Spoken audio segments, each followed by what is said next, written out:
Hey guys, welcome back to our channel. Hope you have a wonderful day. In today's video, the things that I learned when it comes to investing on ETFs. This is just based on my personal intake and based on my own personal experience. In the past few weeks or so, I've been listening to a lot of podcasts, listening to audiobooks, and I found there's a lot of similarity between one information to another. So having all of this information, and I figured, okay, then I'm gonna try it out. And so far, what I've realized is that pretty much all of the information that I receive, it comes to in reality based on my own personal experience.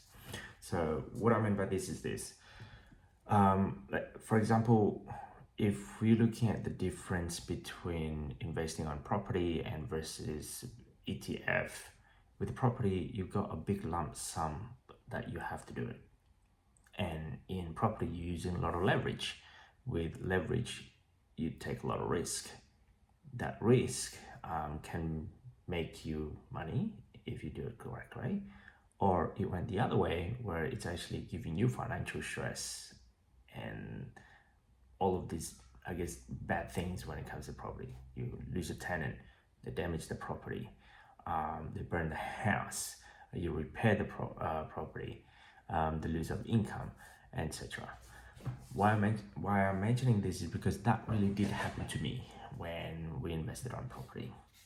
So we both, like, between my wife and I, we stopped investing on property due to the high costs and the high, I guess, the stress that comes with it. Not only that, it's because you actually have to work with other people. For example, you're a real estate agent, you're pest controller, with tenant, and then when you buy and sell property, you also have to work with the government, your solicitor costs, the bank if you're using leverage, and all of this hidden costs, let's say. For us, it was a good idea at the time when we started our investing journey, but now, say fast forward 10 years later or so, we thought about this. There's bound to be an easy way of investing. There's bound to be an easy way to achieve cash flow. And I realized if I'd known about ETF, stock, a pool of fund, diversified fund, I would probably won't go through the property journey. Yeah. So in the past few months or so, actually about 2 months ago or so, one of our property has been sold out, and we likely we were able to gain a capital from that. Two of them is actually, and due to that we were cash heavy, and from there we realized, okay, then I need to invest it somewhere else because having the cash in the bank, it's not going to grow if it's just on a normal bank account, let's say. Yes, at the current stage of this time being recorded, the current term deposit, let's say, it's roughly about 5%.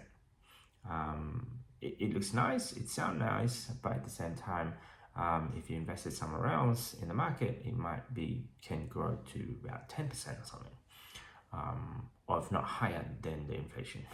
The way, from my point of view, is inflation goes at about 4%, so you're technically only earning 1%, adjusted with the current expenses, living costs or so. 5% is not going to be enough to sustain, I guess, your income. So how do I do this? How can I make it to invest my money somewhere that can produce a lot of return with minimal risk? But it turned out to be, based on my information anyway, I guess we invested starting from raise as well as spaceship, and then from there I learned so much from it, from the journey, and then I dive in a little bit more into different products or so. As of the time that this is being recorded, now we've got Comsec Pocket, we still have raise, we don't have spaceship anymore, and then now Vanguard as well as Self Wealth. Those are the different platforms that we use in order for us to achieve financial freedom. At the time that this is being recorded, my target market, start again. My target to achieve financial freedom will be having about 100,000, not 100, $1 million invested in all of these diversified products, let's say. With a projection of hopefully about 1 million or 1,250,000, that should be provide us enough dividends of some sort of cushion that will be able to sustain roughly about $50,000 per year or about $1,000 a week. That's my goal, and I'm trying to, I guess, show you guys the journey of it as we go along. So right now is October 2023, and I just looked at my account today, and it was kind of interesting because in October we just liquidate all of our asset in property, and due to that we have all of this cash, and with the cash that we have at the current stage, we invested heavily in all of different funds.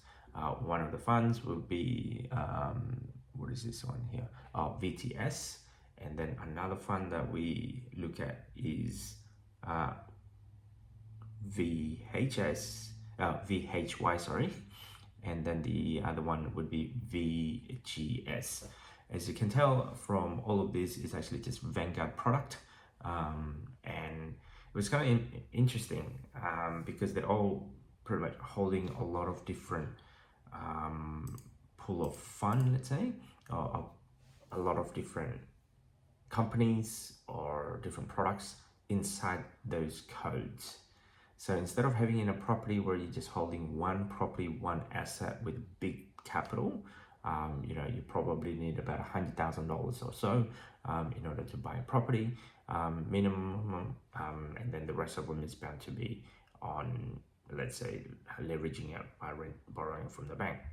So whereas this at $100,000, and that's just one property, yeah. Whereas if it's $100,000, if you invested on these three codes that I just mentioned, you can invest in lots and lots of different companies, and they actually paying you dividends.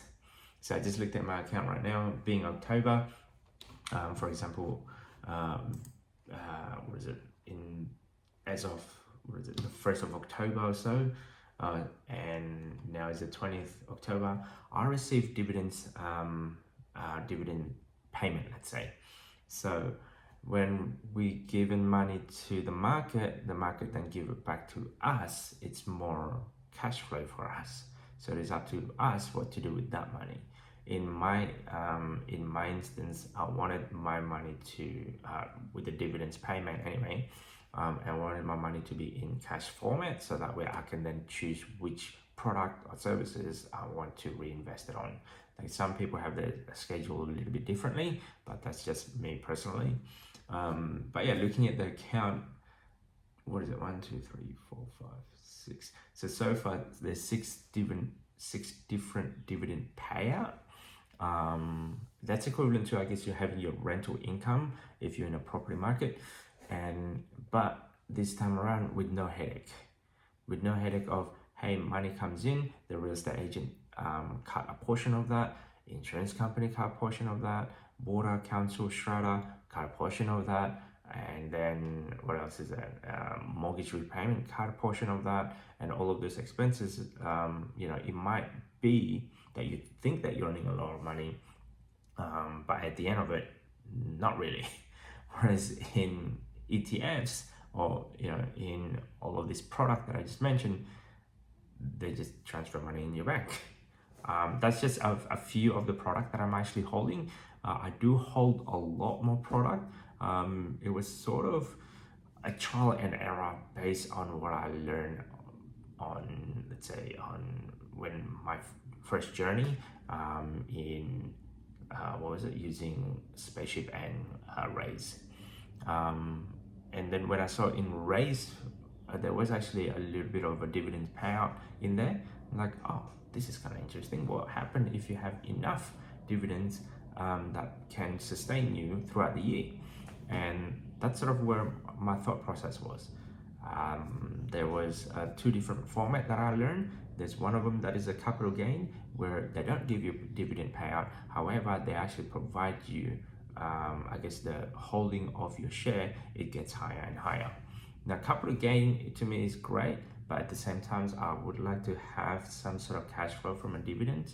That way, I don't have to sell my, I guess, my holding, let's say. But yeah, and got to stumble into a couple of books and go, how do I do this when I actually manage to have in, I guess, my portfolio become, let's say, my target, which is the $1 million target. It turned out to be some people actually just draw them down at a certain number or a certain value or a certain percentage. Now, I never thought of the idea of selling these stocks, and that was sort of my, I guess, my questioning.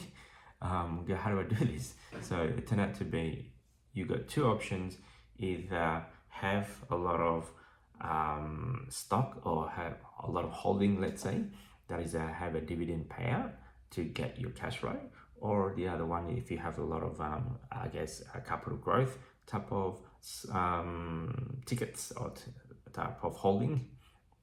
I don't know what the term is at the moment. And the other option is just I guess sell them small amount increments. That way they can actually go invest it again in the long term or so. So yeah, that's just this week what I learned. It was kind of interesting, like all of these dividends payout, all of the codes it comes in. I'm like, I don't know what the codes is. I don't even know what these are. So it is interesting when you receive them, because it's just money going in, trickling in your bank account. First time I received this, I'm like, what is this? I don't understand what these are. Did somebody just transfer money to my account for no reason? I'm like, it might be a mistake. But I didn't understand it back then, and it turned out to be a dividend payout. But now, beforehand, I only have like one or two dividend payout with only just a couple of cents here and there. Now I think it's like some of them is under hundreds of dollars. So what I'm trying to get is have those dividend payout to like maybe in 500 increments, or if not into 1,000, which is what I'm trying to build when it comes to our wealth or so. So yeah, this is just an update based on my personal opinion and what my journey in order for us to achieve FIRE. Don't forget to subscribe, comment, guys, and see you on the next video.